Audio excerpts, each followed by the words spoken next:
I'm very excited. I'm very delighted to have an amazing scholar with me, Dr. Stephany Rose, who is soon to be, we're going to claim that, associate professor at University of Colorado, Colorado Springs. She teaches in the Women and Ethnic Studies Department. She has a new book, Abolishing White Masculinity, From Mark Twain to Hip Hop, Crisis in Whiteness. And she is an amazing scholar and someone who I am glad to call friend. How are you today? I am well. How are you? I'm doing good. I'm doing good. So let's jump into it. So, as you know, we're celebrating the film The Color Purple, and I should say celebration isn't just hollow gestures of how great the movie was, but we want to talk critically about the film, its implications, and how some of the issues that it raised 30 years ago are still very much relevant in today's landscape. So I'll start with the intro question. What comes to mind when you think of the film The Color Purple?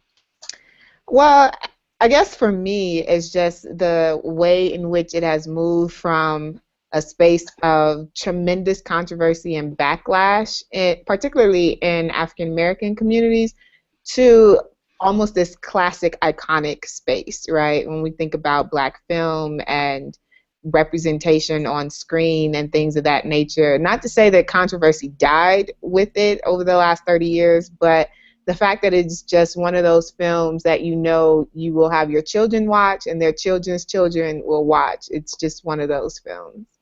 That's a good point. And, jumping right into the controversy, I think what's interesting is what has changed in terms of Black film criticism and the issues around the film that would move it from heavy criticism to iconic status. What do you think, just from what you've seen, what you've read, that would shift that conversation?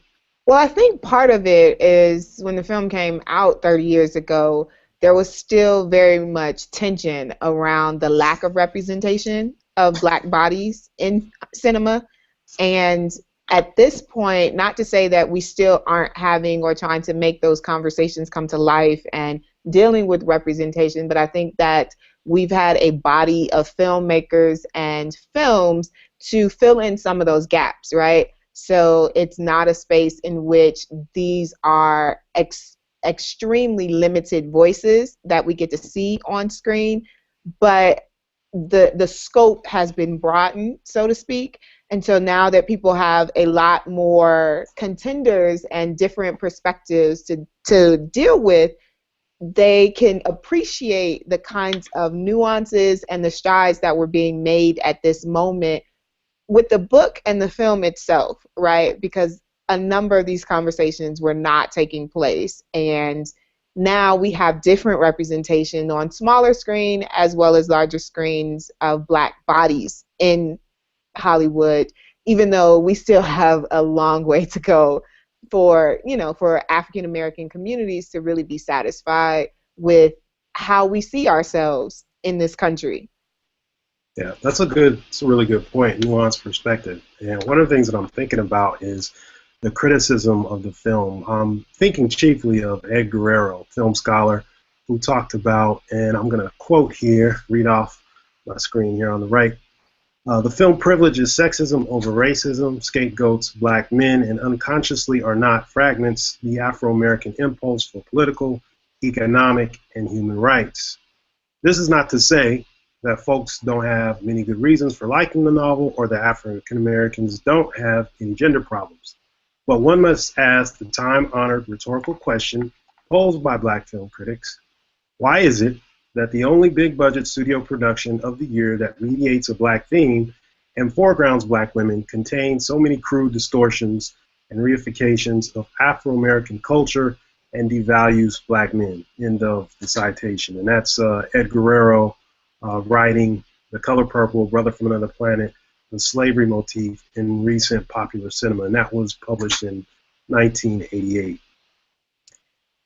Yeah, I mean, again, when we think about the gender politics, and particularly in relationship to racism, sexism, and the intersection of those issues, I think historically we can talk, whether it's in film, literature, nonfiction, criticism, politics itself, there's a divisiveness in which there is a call, particularly from a number of Black men, that race cohesiveness is a priority as opposed to an intersectional approach of what might be happening in Black communities.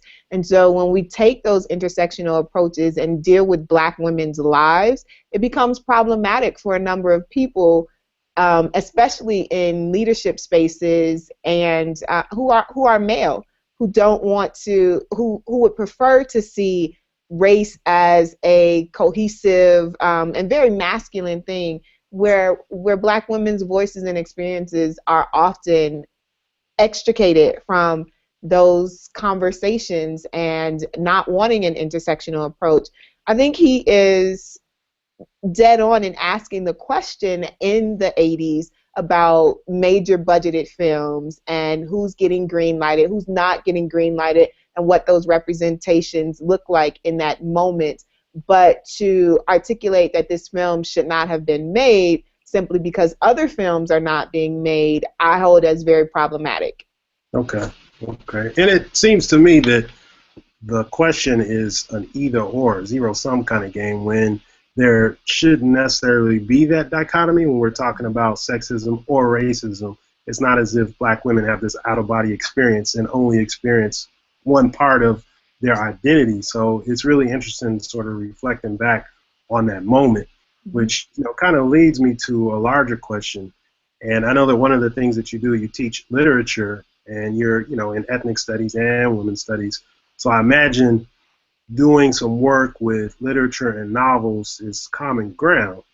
So my question is, how do you think the film translates from the novel with respect to these issues around sexism and sort of these very gender central kind of focus points that the question Guerrero raises asks?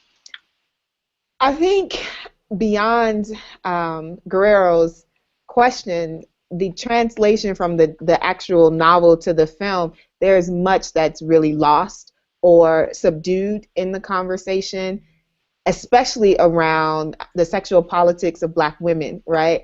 So Steven Spielberg himself, looking back at the film, looking back at his own choices, critiques himself in not being confident enough to present the queer identity of Celie and the relationship that Celie has with Shug Avery, right?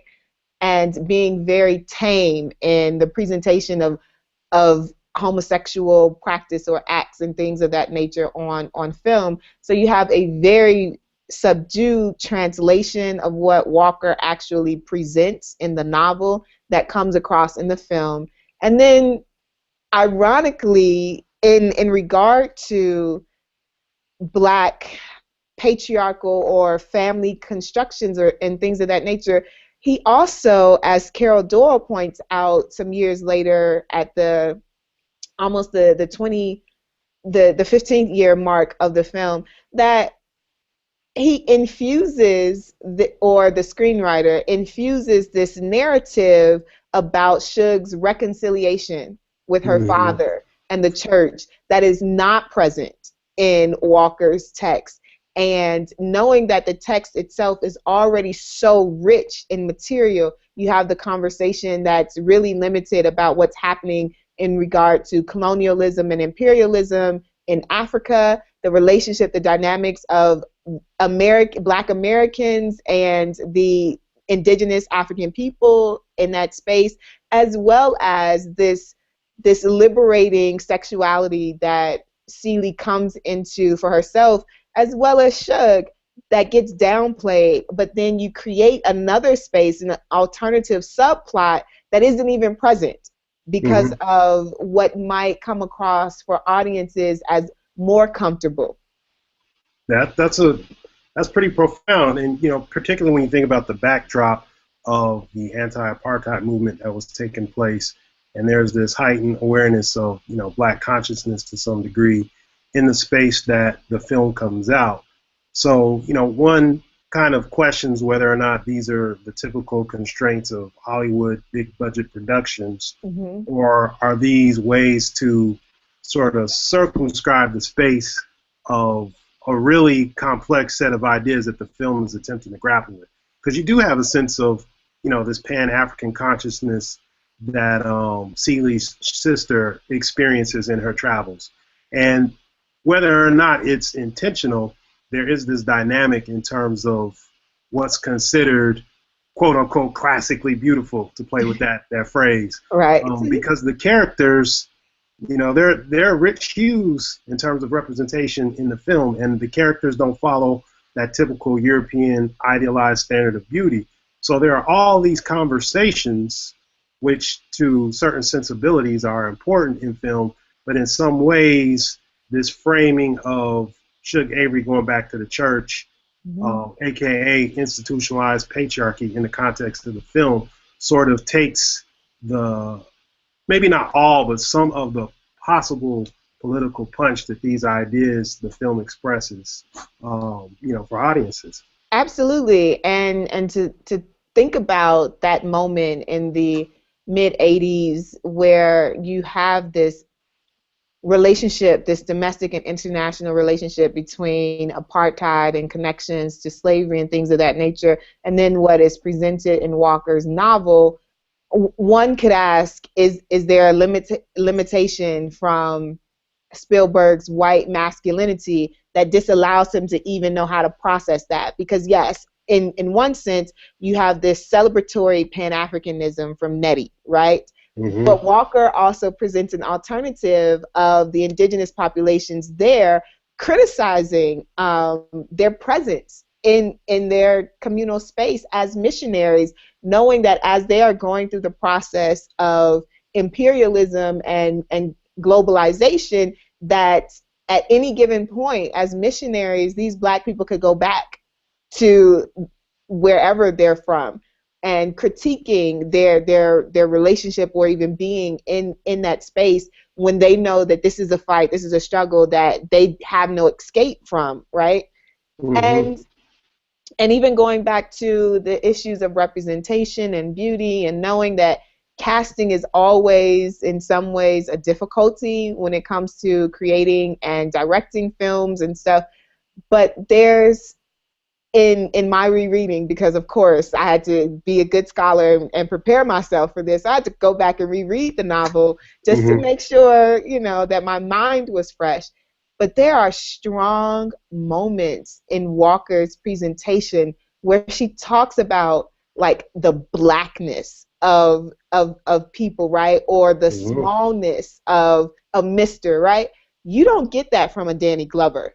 You don't get his demure bodiness in a Danny Glover, right? And even in Shug Avery, there's and the multitude of hues that Black people represent and what is beautiful and things of that nature. She's a lot more reddish than how Walker depicts her in the novel, right? And so all of these different nuances, and we have to ask ourselves, is it just something that Spielberg, because of his own positionality, just couldn't process? Would this be of course it would be a completely different film if Ava DuVernay were to take on and to redo at this moment The Color Purple. So yeah, all those questions are very much real. And then the renegotiation of patriarchy, especially for these women who are looking and developing a kind of womanist consciousness in relationship to their spirit and their understanding. Shug being very much an alienated character, a marginalized character because of her deviant practices in terms of sexuality, in terms of music, in terms of whatever. But rereading that novel, her enlightenment about godness and spirit is so dead on in ways that you just don't get from the film. That's a good point. And I wonder if, you mentioned if that film were made today, how that would translate with, we obviously have much more space in terms of Black female directors, not as much as there should be, but, you do have your Julie Dashes and, as you mentioned, Ava DuVernay, and others. So it's interesting if that Shug Avery character could be scripted today. What would she look like next to the novel Shug Avery, and what would be some of the things that we could read into this character. And it's interesting thinking about Margaret Avery, if memory serves, her role on being Mary Jane, and thinking about that transition from Shug Avery. That's just maybe that's a whole nother paper by itself. But just thinking about those movements from these women in this film, and it's interesting because I'm thinking of Guerrero as well as Hooks, and sort of this running question that they have about black film and black love, and that oftentimes you do see black love, but it's a failure. And it's usually our love, black love, is usually at its best when it's in service of whites and white institutions. So I'm wondering how that film, The Color Purple Today, might look in terms of the novel, because the novel seems to suggest that there is some level of reconciliation, but in the film, it's like you have all these people who come together, Nettie, Ceely's children, Shug, everybody else, and then Mister's kind of, off by himself. Right. So it's almost if there's this unspoken agreement that in order for black women to be happy, black men can't be a part of that picture. And some people might argue, if you look at contemporary media, those are parts of that conversation, while others would say, hey, we have to think differently about this identification with this notion of blackness. Absolutely. I think Walker is tremendously more sympathetic to all of her characters in the film. I'm sorry, in the actual novel. And she does a much better job, as you point out, in regard to this level of reconciliation and having Mr. not necessarily come full circle, but at least grow in a kind of way that you don't necessarily get in the film. And that's a real question to ask. Why is the visual representation of that not as poignant as it is in the novel? And again, we have these different sets of intersectional consciousnesses representing what they are given in terms of source material. And with Walker writing this, I think she is very, very much more sympathetic, like I said, to all of her characters, and not just her characters, but even pushing the boundaries of what Black love is. That it is for her constructed outside of a Euro-Christian monogamous kind of structure, right? And we hear these conversations about the failure of Black families, like, the dysfunction of Black families. But you read her novel and look at it from a different lens, and for me, there's so many levels of success in terms of Black family, and it doesn't rest on this normative heterosexual single, like this primary unit of just one husband, one spouse kind of situation, which is not a global representation of family constructs, right?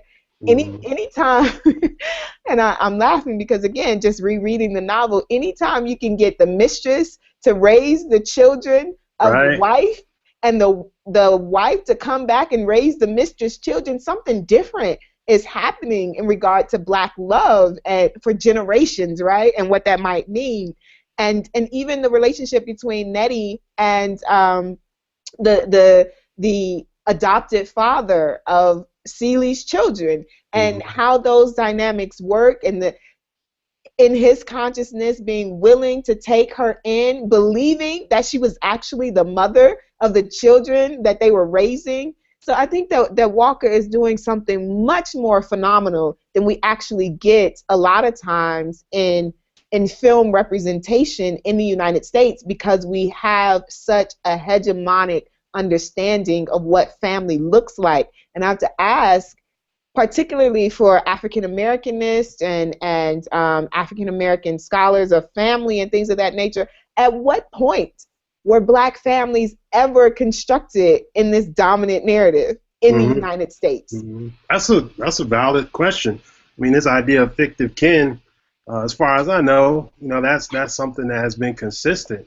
So, you got this cousin, you got this uncle, and they're part of the family. And it Absolutely. may not be your mama's brother or what have you, but it's still family nonetheless. And the bonds are extremely tight. These are people who show up at graduations, Mhm. who send you off to college, who prayer circles, what have you. So it's interesting, this notion of family, and just what that means in terms of what we get to see in the cinema. And Mhm. so this is the cool part of knowing a scholar who's also a minister, is you can ask some of these questions that are, tied to, the institution that is the church. And so how do you think, because I mean, part of the reason Spielberg kind of tiptoes around some of these issues of sexuality is part of the audience that they're trying to attract may be offended by, these very different notions of sexuality, at least in terms of an on-screen presence. I'm Mhm. sure many people know in real life the differences and multiple forms of sexual identity, but to actually be confronted with it on screen. So just based on being able to be in both of those worlds, academia and as well as in service in the church, how do you think that audience responds to, images of, just very non-traditional forms of sexuality as expressed in cinema? I think particularly Black church, religious community, still struggling, with issues of sexual identity and representation, and even in presentation in cinema or other media space. It's not to say, as you point out, that in their own real private lives that they aren't necessarily engaging very fluid boundaries around Mm-hmm. sexuality. But when it comes to what the dominant narrative has to be, it is such a Euro-Christian patriarchal construct of what family and sexuality needs to look like, what the church needs to represent, and just in recent conversation, someone was pointing out that you have all of these communities of Black people watching Scandal and Empire and things, right? Mm-hmm. And this wide space of sexuality that's being presented in these really high audience related TV series. And even still, with all of that going on, I think the this last episode where on Empire, where the projection of homosexual Black men kissing, or men of color kissing or whatever, was the lowest rating episode thus Mm-hmm. far of Empire, and raising the question of whether or not Black community is still yet ready to deal with that. And we know that they aren't, right? We know that there's still this dominant notion that is sexuality has to be what we understand about the Bible, Okay. and it is it's still very, very touchy in Black community. Okay. Now, I wanted to ask sort of a related question. Do you think that sometimes this idea that the Black community is more homophobic than other communities is a scapegoat for the homophobia that runs rampant in, U.S. culture in general? But like other social problems, Blackness becomes the catch-all default. Well, that's why it happens.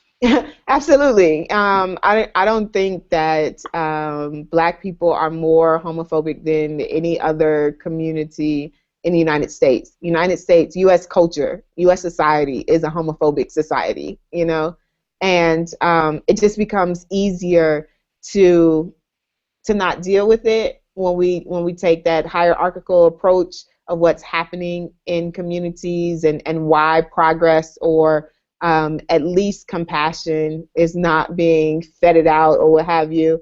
Um, so yeah, I agree that it becomes a scapegoat space to Okay. not really have to address what is happening, because again, if we are as a community dealing with the oppressions of Black people, there's a higher order of what's most important important, and it begins with Black men, right? Mm-hmm. And we can even look at that in contemporary issues and movements or whatever. Take the Black Lives Matter movement, right? Ask anyone randomly on the street, and you get the response that Black Lives Matter is an issue created or a movement created to address the hyper policing of Black men and the deaths that are manifesting from this hyper policing. When in reality, you had 3 queer women of color coming Mm-hmm. out and articulating what's happening and how they are experiencing what's going on in their communities, in their own lives. And Black women and Black queer bodies get written out of this conversation. And the focus becomes, let's just look at how black boys are dying at the hands of vigilante white men. That's a good point. I mean, and in many ways, it's like the masculine version of this conversation. So we don't want any sort of mixing with these feminist ideas. And it's one of those age-old questions again that when we talk about this notion of Black community empowerment, etc., are we just using those words as replacements for Black male mobility, Black male empowerment? And then when, like the example you just pointed out, many times it feels like that. It seems like that. I remember when Sarah Cruzon was still incarcerated. She was a young woman who was sent to jail for killing her pimp, who was prostituting her since she was 16 years old. And it was a story that, fortunately enough, people began to pick up on, but it just in terms of traction in the national media and people getting behind the movement to free her, it wasn't as if she was a Black boy or a Black man, and then it's the sudden, we have to rally around her. But there are thousands of Sarah Cruzon still incarcerated who haven't had the benefit of, Twitter, Instagram, visibility, or being on heavy rotation in nightly news. So that's something that I think that we're still grappling with, how to, be inclusive in a sense. So it's interesting that in the 80s we're talking about sexism or racism. And then here we are, 2015, and we're still having a very much gendered conversation about who matters when we talk about Black Lives Matter. Yes, absolutely. And there are examples on top of examples, whether it's the White House, the presidential White House initiative of My Brother's Keeper, where you have to step back as a woman of color and ask, if you heal the young boys and they go back home to their single mothers and sisters who are in the same conditions, then what? So why we can't wait in addressing Black girls and Black women as well, collectively, not in this either or situation. Like you said in the start of this conversation, when Black women speak, they're never speaking from a zero sum, like we have to take this issue and disregard the other. It is the most inclusive space that Black women are speaking from, because you can't do Black community without collectively thinking about all who represent your community, right? So yeah, whether it's that, I know the African American Policy Forum just came out with their latest report on Black Girls Matter, and talking about, because again, if we have this conversation about why the White House initiative to mentoring and giving programs and funding to Black boys, it's generally around the conversation of the pipeline to prison, and not realizing that Black girls are being pushed out at ridiculous rates that we aren't even having a conversation around. And the fastest growing population that's coming into prison being Black girls, fastest growing population in terms of disciplinary actions of being kicked out of school, Black girls, right? Sexual violence, domestic violence, and all of these things, but that not necessarily being articulated as the same kind of violence that grabs the public heartstrings when we talk about Black boys being killed by vigilante white men. We're not having the same kind of parallel conversation about what's going on with Black girls. Absolutely. I mean, you're preaching to the choir here. I don't disagree with any of what you're saying. And I think that, films like The Color Purple attempt to have that conversation, Mm-hmm. but certainly in our contemporary landscape, these are things that are, still very much needed.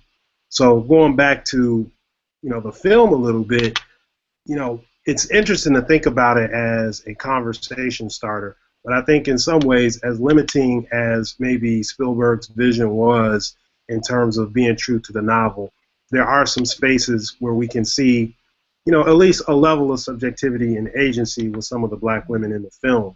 Like you mentioned before, Shug Avery is just an amazing character in context of having her own sexual self, and was very much against being policed.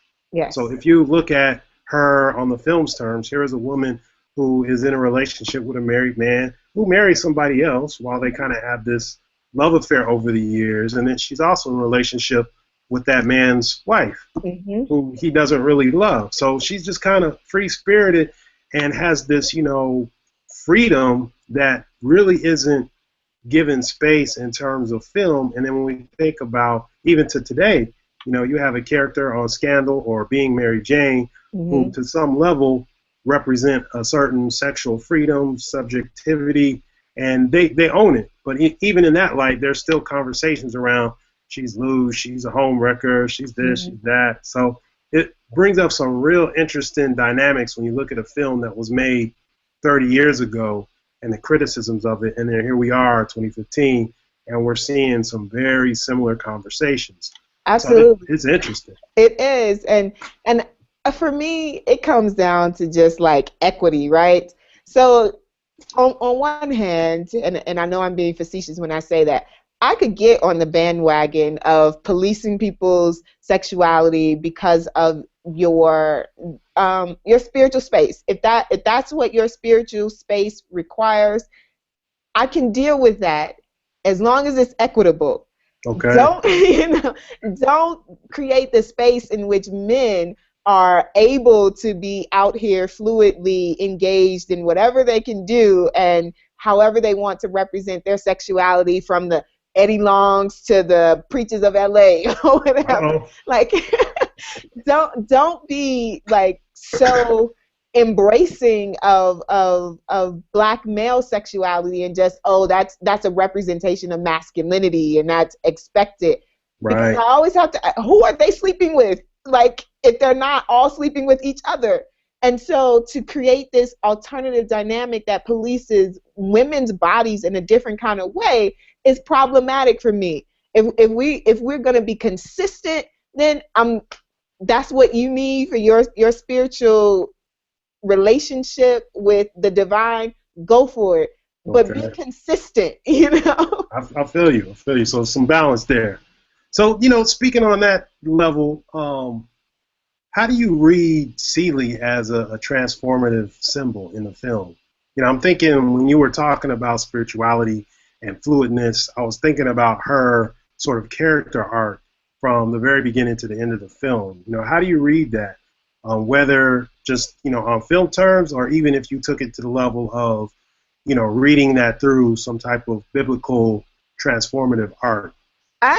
For me, I think Alice Walker herself is very in touch with womanist theology and liberation theology.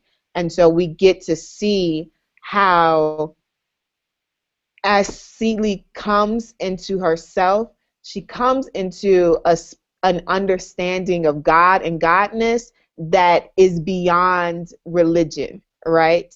Mm-hmm. That she is able to find liberation through spirituality that has been constrictive because of religion for her. And that the more we tap into what spirit is, the more that we are able to live transformative lives. Because again, many people, particularly when thinking about colonialism and things of that nature, Christianity is a tool of colonialism because of the way in which religion has been constructed. And so people question, especially black nationalists, question how is it possible for African bodies to tap into a quote-unquote Christianity that has been used as a tool of colonialism, when the response for most individuals who still maintain a very heavy Christian perspective, but in a different kind of interpretation, is because they learn how to deconstruct the colonial representation of religion and to get into the life and breath of the spirit. And I think that that's in many ways what Celie represents for herself in her arc of growing, that liberation is something that is spirit driven and not socially constructed by people, by man. That's a powerful notion when you tap into that spirit. So sometimes in reading the film, I've watched the film with my family, and I've watched it with my mother. When it opened, we saw it like 4 times. So I've seen the film, but to watch other groups of students see the film, it's one of those, it's an interesting experience, and I'm sure you've probably had this experience as a scholar where you are screening something and you watch the audience watch the film. And then in that watching, there are certain things that you're learning based on their reception of it. And so one of the things I'm often struck with is looking at Celie as this transformative symbol in the film. Are people reading this as the level of engagement to spirit that you're pointing out, or is it sort of the sentimentality of the soundtrack, the gospel music, and sort of reading it like, stereotypically a Tyler Perry film? So, those are some of the things that I'm kind of struck with, and I wonder about, just in terms of, where an audience is reading that particular character or symbol. And I have to be totally honest that I am never devoid of the actual text when I'm watching the film, right? So I'm always thinking about it in relationship to Walker's original text. And so there's sometimes a level of difference in which I might be engaging, because I could hear the echoes of Walker's language and narrative even while I'm watching the film. So I don't ever get to escape that. And so what Spielberg might miss in his representation is still always in the back of my consciousness. And I think, again, that Walker is more effective in her representation of that spirit development as opposed to this dominant Christian narrative. Because I think that Spielberg himself in the film falls back on this colonial representation of religion as opposed to really going deep in the spirit, or as deep in the spirit that I think Walker presents. That's a good point. Good point. And I think that, when you mention this deepness of the spirit, I think the novel is just oozing with that. And one of the things that I'm often struck by too is seeing the play versus the film, and then reading the novel again, and then seeing the play, then watching the film. There's an interesting conversation between all three, but then there's this really intimate connection between the novel and the play. And so you see this sense of, that sister circle, which a lot of Black feminists have talked about as the space of, regeneration, renewal, support. And you see that much more present in the play than you do the film. And I think what works for the film is the fact that so many Black women had already read the novel, probably a couple times by the time they went to see the film. So there's this internal fill in the gaps between the novel, the film, and the women, Black women in the audience that may have been at play there. And to some credit, you have Quincy Jones and the soundtrack itself that is playing on a lot of just pop cultural understandings and interpretations for audiences who may not have read the actual novel. That those connections of sentimentality and I should be responding in this way come across really, really well because of the soundtrack and what it's doing for the film. As much as it is very different and not present in the novel, there's no escaping the power of Shug Avery's scene going back to that church from Mm-hmm. Harpo's juke joint, Right. coming from the creek, and that and what it represents in that moment for many Black Christians in the United States today. That redemptive space is just like a catalytic for a lot of Mm-hmm. audiences, Mm-hmm. you know? So Yeah, and it's interesting that you mentioned the soundtrack, because I think you're right in that Quincy Jones, his brilliance is displayed through the diegetic sound, the sound that the characters are experiencing in the context of the film. But it's interesting, like the sound that is outside of the filmic world of the characters is very Hollywood sort of generic. And so it's interesting, this dichotomy of within the film world, you have this very gospel rich, you might even call the blues rich in terms of the juke joint. And it's a very familiar Southern identified space. And then it comes up against this, Eurocentric framing of, cue the strings here, yes. danger here. And so it's an interesting kind of contrast. And some people feel like that works really well. Other people are kind of jarred by it. It's like, well, why not, blues up the entire soundtrack, not just within the world of the characters. So, that's an interesting sort of notion as well. Yeah, absolutely. I agree. So, I really appreciate the opportunity to talk to you today. And I want to encourage anybody who is listening and watching to chime into the dialogue, hashtag Purple Points. You can see this amazing conversation with the great Dr. Rose at the Hip Hop Scholar. And they can follow you on Twitter. Absolutely. It is the Dr. Stiletto. The Dr. Stiletto. Not to be confused with any Dr. Stiletto. It's the Dr. Stiletto. Exactly. So before I close, I just want to say thank you. And if there are any final observations or points that you'd like to make, please feel free. I just really appreciate having this conversation and putting me back in the space of having to think about the novel, to reread the novel itself. I've challenged myself this year to read 52 new books, but it's always a good thing when you go back to books because you see things differently. And that's the same way with film. You engage it differently the many different times that you see it, and that relationship. And the play itself, I remember watching the play in Chicago when it came, and Michelle Williams was cast as She was Celie or Suge? Suge. She was cast as Suge, right? So I was, just all the different formats, and every text doesn't get to see its life transliterated in that way, right? So I'm appreciative of this conversation.